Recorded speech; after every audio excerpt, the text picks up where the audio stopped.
જાણો માર્કેટિંગ યાર્ડમાં આવેલ વિવિધ પ્રકારની જણસીઓના ભાવ. અમરેલી જિલ્લામાં મોટાભાગના ખેડૂતો દ્વારા કપાસ, મગફળી, સોયાબીન, ઘઉં, ચણા તેમજ સફેદ અને કાળા તલનું વાવેતર કરવામાં આવ્યું હતું. અમરેલી જિલ્લામાં આજે નવી મગફળી અને મોટી મગફળીની પણ હરાજી કરવામાં આવી હતી, જેમાં માર્કેટિંગ યાર્ડમાં આજે મોટી મગફળીના પ્રતિ એક મણના ઊંચા ભાવ 1261 રૂપિયા સુધીના ભાવ બોલાયા હતા. અમરેલી માર્કેટિંગ યાર્ડમાં આ સાથે અન્ય જણસીઓની પણ હરાજી કરવામાં આવી હતી, જેમાં અમરેલી જિલ્લાના માર્કેટિંગ યાર્ડમાં આજે કપાસની પણ હરાજી કરવામાં આવી હતી. માર્કેટિંગ યાર્ડમાં કપાસનો પ્રતિ એક મણનો ભાવ 940 રૂપિયા રહ્યો હતો અને ઊંચો ભાવ 1488 રૂપિયા સુધીનો ભાવ બોલાયો હતો.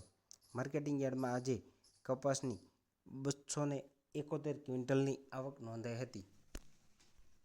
આ ઉપરાંત અન્ય જણસીઓની પણ હરાજી કરવામાં આવી હતી, જેમાં માર્કેટિંગ યાર્ડમાં આજે ચણાની જણસીની પણ હરાજી કરવામાં આવી હતી, જેમાં ચણાના પ્રતિ એક મણના નીચા ભાવ 900 રૂપિયા રહ્યા હતા અને ઊંચા ભાવ 1251 રૂપિયા સુધીના ભાવ રહ્યા હતા.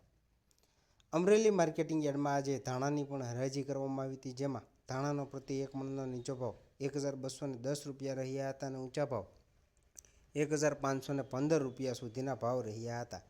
માર્કેટિંગ યાર્ડમાં આજે 18 ક્વિન્ટલ ચણાની આવક નોંધાઈ હતી. અમરેલી માર્કેટિંગ યાર્ડમાં આજે લોકવન ઘઉં અને ટુકડા ઘઉંની પણ હરાજી કરવામાં આવી હતી, જેમાં લોકવન ઘઉંનો ભાવ 461 રૂપિયાથી લઈને 594 રૂપિયા સુધીનો ભાવ બોલાયો હતો, જ્યારે માર્કેટિંગ યાર્ડમાં આજે ટુકડા ઘઉંનો ભાવ 453 રૂપિયાથી લઈને 611 રૂપિયા સુધીનો ભાવ બોલાયો હતો.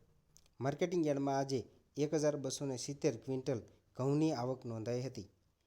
અમરેલી માર્કેટિંગ યાર્ડમાં આજે સફેદ અને કાળા તલની પણ હરાજી કરવામાં આવી હતી, જેમાં સફેદ તલનો પ્રતિ એક મણનો નીચો ભાવ 2100 રૂપિયાથી લઈને 3000 રૂપિયા સુધીનો ભાવ બોલાયા હતા. માર્કેટિંગ યાર્ડમાં આજે સફેદ તલના ભાવ 2975 રૂપિયા સુધીના બોલાયા હતા. માર્કેટિંગ યાર્ડમાં ટોટલ 870 ક્વિન્ટલ સફેદ અને કાળા તલની આવક નોંધાઈ હતી. આ ઉપરાંત આજે માર્કેટિંગ યાર્ડમાં સોયાબીનની પણ હરાજી કરવામાં આવી હતી. માર્કેટિંગ યાર્ડમાં સોયાબીનના પ્રતિ એક મણના નીચા ભાવ 816 રૂપિયા રહ્યા હતા અને ઊંચા ભાવ 860 રૂપિયા સુધીના ભાવ બોલાયા હતા. માર્કેટિંગ યાર્ડમાં આજે 102 ક્વિન્ટલ સોયાબીનની આવક નોંધાઈ હતી.